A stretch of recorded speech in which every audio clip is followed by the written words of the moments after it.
Bom dia, boa tarde, caros alunos do sétimo ano. Nossa aula de geografia de hoje, com o professor Alfredo, vai ser sobre a vegetação do Brasil. É isso? Então nós vamos ver a diversidade dela. Lembrando que na última aula nós falamos de clima, então nós falamos a diversidade de clima que existe no Brasil. O que é que vai ocorrer? Elas estão paralelos, juntos, um dependendo do outro. Então o clima ele determina a vegetação de determinada área. Na anterior a gente viu, em decorrência da sua grande extensão latitudinal, ou seja, do sentido norte e sul, o Brasil pega a maior parte do seu território, 92% na região intertropical, então vai predominar a diversidade de que? De vegetação tropical ou tropicais e equatorial. E na parte sul do Brasil, está na região subregional, nós vamos ter uma vegetação que vai estar ligada ao clima subtropical, ligado mais à área temperada, tá certo? Então, esse mapa mostra a vegetação original do Brasil. Lógico que a realidade hoje é outra. Nós temos grandes desmatamento, que a gente vai ver no decorrer da aula e isso vai mostrar diferente. Mas olha o mapa do Brasil. Primeiro a gente fala da floresta amazônica. Olha o tamanho dela aí. Quase 4 milhões de quilômetros quadrados de vegetação. Bem cortado pela linha do Equador, por isso nós chamamos equatorial. O segundo bioma disso do Brasil, que é a vegetação, é o cerrado. Cerrado é essa parte de amarelo mais claro. Veja que ele está distribuído na maior parte do centro-oeste, mas ele abrange Maranhão, estado do Piauí e a Bahia, tá certo? Chega até um pouquinho em São Paulo. Depois nós temos a vegetação de caatinga, típica do semiárido nordestino, tá certo? Lembra do clima daí, semiárido, vegetação xerófita, ou seja, datada a pouca água. Nós temos aqui a Mata Atlântica, tá certo? Que é esse verdinho claro no litoral, tá certo? Veja que ele ia lá do Rio Grande do Norte até perto do Rio Grande do Sul.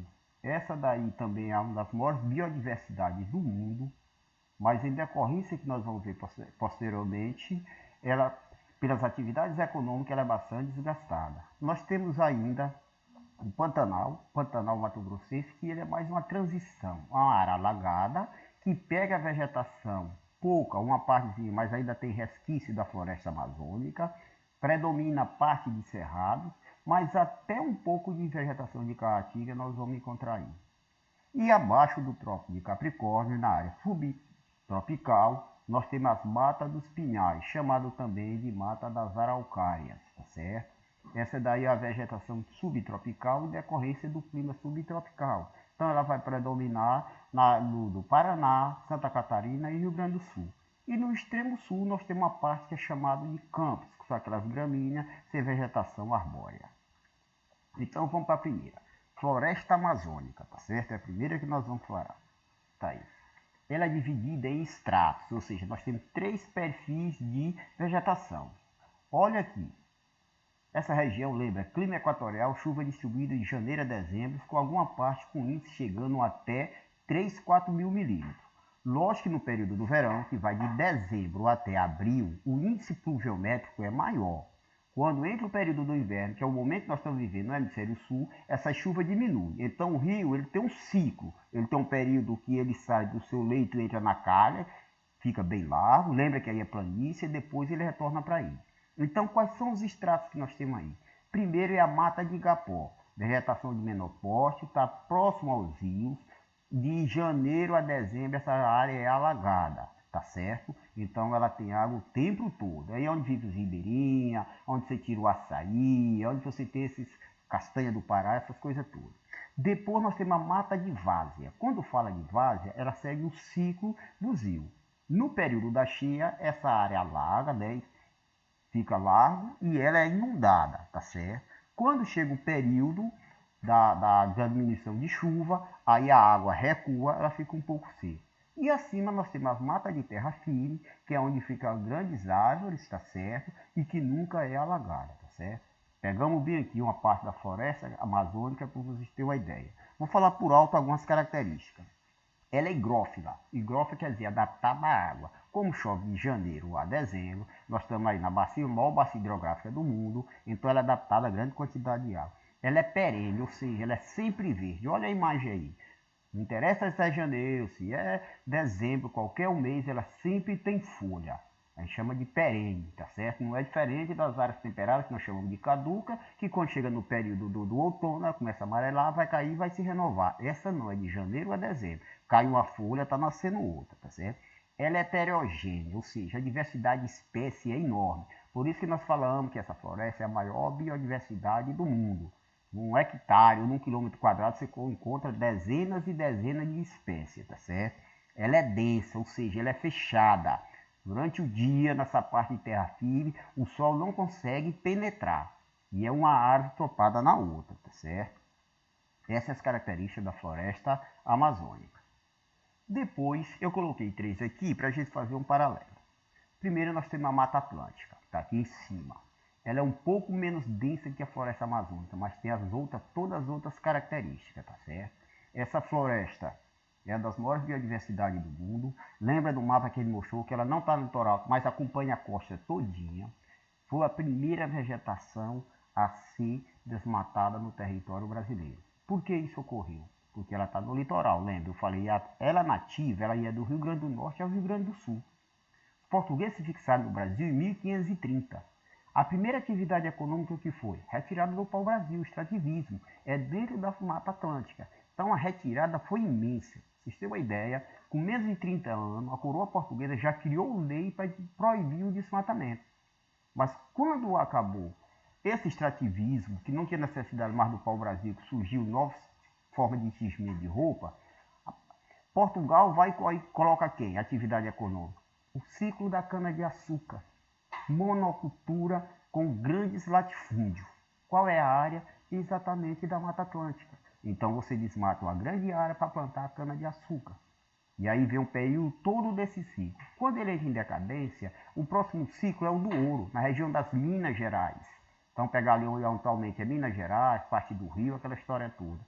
Mas continua sendo colônia de exploração e todas essas riquezas tem que ir para onde? Para a metrópole, que é Portugal. Aí é quando ocorre a transferência da capital de Salvador para o Rio de Janeiro.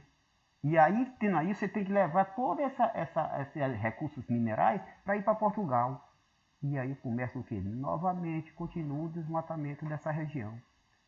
Quando o ciclo do ouro entra em decadência, vem quem? O café. Onde é que o café vai se dar bem? Minas Gerais, Paraná, Espírito Santo, São Paulo. Aonde está a Mata Atlântica?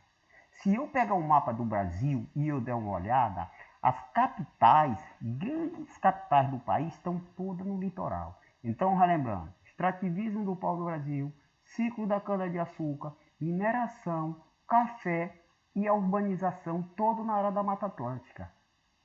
Ou seja, a original dela hoje resta em torno de mais ou menos 8, alguns falam até em 6, mas vamos botar entre 6 a 8%. Mais de 90% dela foi desmatada em decorrência disso. Pega um mapazinho. Se você pegar o Nordeste, a única capital que não está no litoral é Teresina. Ah, mas no Sudeste, São Paulo e Minas não estão no litoral. Mas da capital de São Paulo para chegar ao litoral não dá 50 minutos de automóveis. Mas você tem Santo, a Baixada Santista. Você pega Minas, está muito próximo. Ela não é no litoral. Ela é um pouquinho à costa do litoral, tá? Depois vem a vegetação de cerrado. Segundo bioma, tá certo? Segundo bioma maior do país, são os cerrados. Está dividido em estratos, ou seja, nós estamos mostrando um tipo de um arbóreo, que é chamado também de cerradão. Mas ele tem cerrado sujo, ele tem cerrado limpo, ele tem cerrado típico e ele tem cerradão. Qual o grande mal desse impacto ambiental nessa região? Começou com a criação de gado bovino e hoje se tornou a última fronteira agrícola do mundo, ou seja, o único local que ainda você pode desmatar para desenvolver a agricultura. Então aí tem o que? Agricultura moderna, para exportação, como monocultura, como a soja, que é o carro-chefe. Mas já tem o que? O algodão, a cana-de-açúcar, grandes propriedades gigantescas. Então o impacto ambiental também é muito grande, tá certo? E aqui ao lado nós temos a vegetação da caatinga, que quer dizer mata branca em Tupi-Guarani. Por que mata branca? É só olhar para a imagem. Ela é uma planta xerófita, ou seja, uma planta adaptada a pouca água. No ciclo da chuva de janeiro até março, abril, ela está verdinha, bonitinha e tal. Acabou o ciclo da água, ela começa a ficar branca, cinzenta.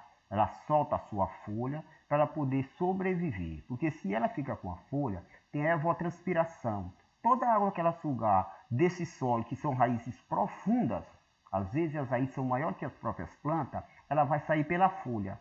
Então, seria uma reciclagem. E aí ela morreria. O que é que ela ocorre? Ela solta toda a folha e fica como se estivesse dormente. Semiárida, aí ó, tipo do semiárido, pouca chuva e mal distribuído. Olha a quantidade de cactos adaptada a pouca água, tá certo? E aí vem uma vegetação que nós chamamos de mata dos cocais, que é uma transição. É mais ou menos como eu falei lá do Pantanal Mato Grossense. Esse aqui ocorre em parte do Maranhão e do Piauí. Ela está entre a floresta amazônica úmida e a vegetação de caatinga seca. Ela é uma transição, é uma mistura, típico da nossa região aqui. Teresina para a região norte, não é isso? E parte do Maranhão. O que é que vai predominar aí? Carnaúbas, tá certo? Babaçu, o Buriti, o Iticica, são palmeiras, tá certo? No caso do Maranhão, predomina o coco babaçu, que tem 1001 utilidades, né? Isso, a palha para poder utilizar cocção, próprio coco para fazer óleo, fazer produtos de limpeza. No Piauí já predomina quem? A carnaúba, que é chamada a árvore da providência, porque a própria madeira você utiliza para cocção, não é isso? Moradia. A palha você tira a cera e você faz 1001 produtos dessa cera. Então aí você pode fazer desde componentes para remédio, para parte de informática e eletrônica, tá certo? Então ela tem essa função, a transição, tá? Por isso que é chamado meio norte. E por último, nós temos aqui a mata das araucárias, tá certo? Mata das araucárias, como eu falei com vocês, ela vai diferenciar exatamente das demais vegetação que nós falamos. Até então nós falamos de vegetações tropicais, que está na região intertropical do globo. Essa aqui está na área subtropical, tá certo? Olha o mapazinho mostrando aí onde ela existia. Lembra? Ali era o original. Ela pega um pouquinho em São Paulo, vejo alguns resquícios em Minas, predomina mais no Paraná, também tem muito em Santa Catarina e também tem no Rio Grande do Sul. Certo?